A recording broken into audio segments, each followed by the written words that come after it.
अन्नदानं भवदेहताय महेन्द्राय शिवेन्द्रिये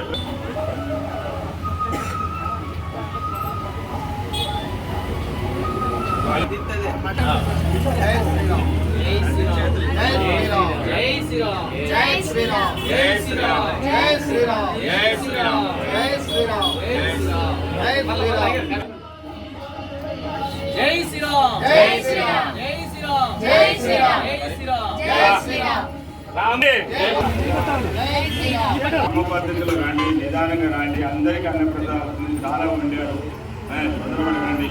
ఇంకోటి మీకు ఎంతగానో అంతే పెంచుకుంది రండి. చాలా మంది పారేస్తున్నారు, అన్నప్రసాదాన్ని కింద పారేస్తున్నారు, పప్పు పారేస్తున్నారు. వెనక వాళ్ళకి రావాలి కాబట్టి ప్రసాదం కంటే మన ఇంట్లో పోయామంటే మీరు ఎలాగో హోటల్లో పెడితే ఎట్లా తింటారో పోగొట్టుకోకుండా ఇక్కడ కూడా ప్రసాదం కాబట్టి అలాగే తినాలి. ఎక్కువ హోటల్లో ఏమిటా కూడా దాన్ని వదిలిపెట్టారు చాలా మంది, మొత్తం నాకి పెడతారు.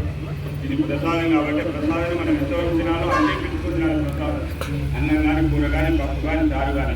మళ్ళీ రెండోసారి అడుగుతుంది, తప్పు లేదు.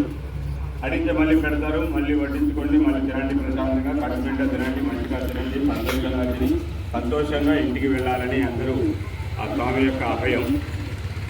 మరి విశేషంగా చైత్రమాసంలో మంగళవారం, ఏప్రిల్ నెల మొదటి మంగళవారం, శ్రీరామవారంలో శ్రీరామ తర్వాత అందరికీ కూడా భగవంతుని యొక్క అనుగ్రహం, శ్రీరామ అనుగ్రహం ఉండాలని. ఎప్పుడైతే మనం శ్రీరామనామాన్ని జపిస్తూ ఉంటామో అప్పుడు ఆంజనేయ స్వామి మన వెంటే ఉంటాడు. ఆంజనేయ స్వామి కావాలంటే కేవలం రామనామమే, ఆయనకు రామనామం అంటేనే ఇష్టం అన్నట్టు. కాబట్టి మనం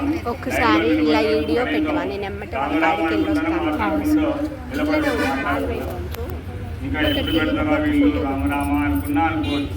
ఇంకా భోజనాలు పెట్టట్లేదా రామరామ అట్లాంటి కూడా కొంచెం పుణ్యం పురిదాల్సినట్టు. అంటే ఇట్లా అనుకున్నట్టు ఉంటుంది, తిట్టినట్టు ఉంటుంది, రామరామ అన్నట్టు ఉంటుంది. అంటే దాంట్లో పుణ్యం కూడా ఉంటుంది కాబట్టి మీరు తిట్టింది కూడా భగవంతుడికి పోదు, ఎందుకంటే రామరామ అంటున్నారు కాబట్టి భగవంతుని నామాన్ని స్మరిస్తూ ఉండండి. రామరామ అనుకుంటేనే అంటే మాకు ఇష్టపడుకునే లేదు, మనసులో అనుకుంటే చాలు.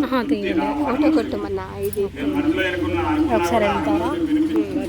ఎందుకంటే ఆయన యశో భూతుడైనటువంటి వాడు, యశో భూషణమైనటువంటి వాడు, వాటి కలిగినటువంటి వాడు, సకల సంపదలు సకల విద్యలు కూడా నేర్చుకున్నటువంటి వాడు. మనం ఏం మాట్లాడుకుంటున్నామో, మనం ఏమి వింటున్నామో కూడా మొత్తం వినగలిగినటువంటి శక్తి హనుమంతుడికి ఉంటుంది. మీరు మనసులో ఏమనుకున్నా కూడా ఆంజనేయ స్వామికి తెలుస్తుంది. స్వామి నాకు ఈ కోరిక కావాలని చెప్పి అర్చకుడికి చెప్పకుండా మీరే స్వామితో మాట్లాడుతుంటే రామనామం స్మర్శిస్తూ ఉంటేనే గొప్ప. అలాగా మరి ఈరోజు విశేషంగా అన్నదాన కార్యక్రమం మన నిత్య శ్రీరామనామ హనుమంతుడికి విశేషమైనటువంటి ప్రియమైనటువంటి భక్తాగ్రేసులు హుస్సేన్రావు గారు వ్యాపారస్తులు, వారి వ్యాపారము నిరంజన ప్రవర్తమానంగా ఉండాలని, వారి పిల్లలు పుట్టులు వంశం కూడా వృద్ధి చెందాలని ఆ హనుమంతుడి యొక్క ఆజ్ఞ ఎప్పుడు వారికి ఉంటుంది. ఈ విధంగా ఈరోజు హుస్సేన్రావు, ధర్మకర్త విజయలక్ష్మి గారు వారి కుటుంబ సభ్యులు అన్నదాన కార్యక్రమం 3 వారాల నుంచి అనుకుంటున్నారు, కానీ స్వామి సంకల్పం వారికి అనుకూలించలేదు. ఈరోజు స్వామి సంకల్పం కలిగిందంటే ఆ స్వామికి తెలుసు అది. ఎందుకంటే ఆయన 4 వారాల నుంచి అడుగుతున్నాం మా చేత్రా చేయాలని, కానీ మేము చేయమండి అని మేము చేయట్లేదు.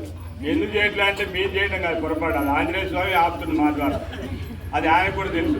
కాబట్టి ఇవాళ ఎందుకు చేస్తుందంటే ఒక విశేషం, వారు అనుకున్నటువంటి పనులు నెరవేరడం, స్వామి సంకల్పం. ఈరోజు మంగళవారం విశేషంగా చేయాలనుకుంది, పంచమి తిథి విశేషంగా చేయాలని అనుకోవడం వల్ల ఇవాళ వారికి కలిగింది.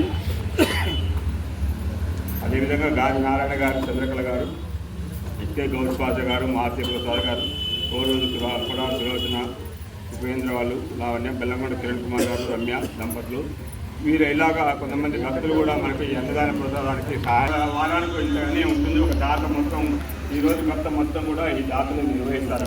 అది 10,000 కానీ 15,000, 16,000, 20,000 అయినా కూడా వారు భరాయించి కూడా దానికి సంబంధించిన పెడతారు. మిగతా కొంత భక్తులు మన శక్తి 100 రూపాయలు వేయచ్చు, 500 వేయచ్చు, 5,000 వేయచ్చు, 10,000 వేయచ్చు, మీతో అన్నట్టు శక్తి. లేదా బియ్యం రూపంలో కానీ, పప్పు రూపంలో కానీ, కూరగాయల రూపంలో కానీ, ఒక పెరుగు బకెట్ రూపంలో కానీ, ఇలా ఎవరైనా కూడా దాతలు మేము కూడా సమర్పించుకుంటామండి అన్న ప్రసాదానికి అని చెప్పేసి అనుకోవద్దండి.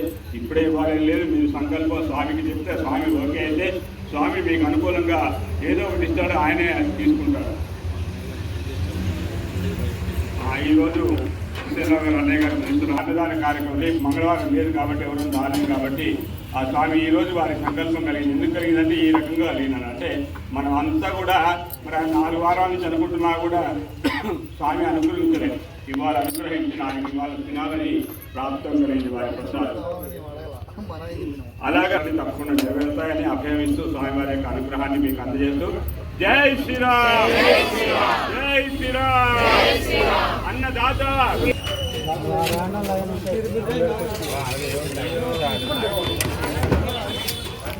జై శ్రీరామ్, జై శ్రీరామ్, జై శ్రీరామ్, జై శ్రీరామ్.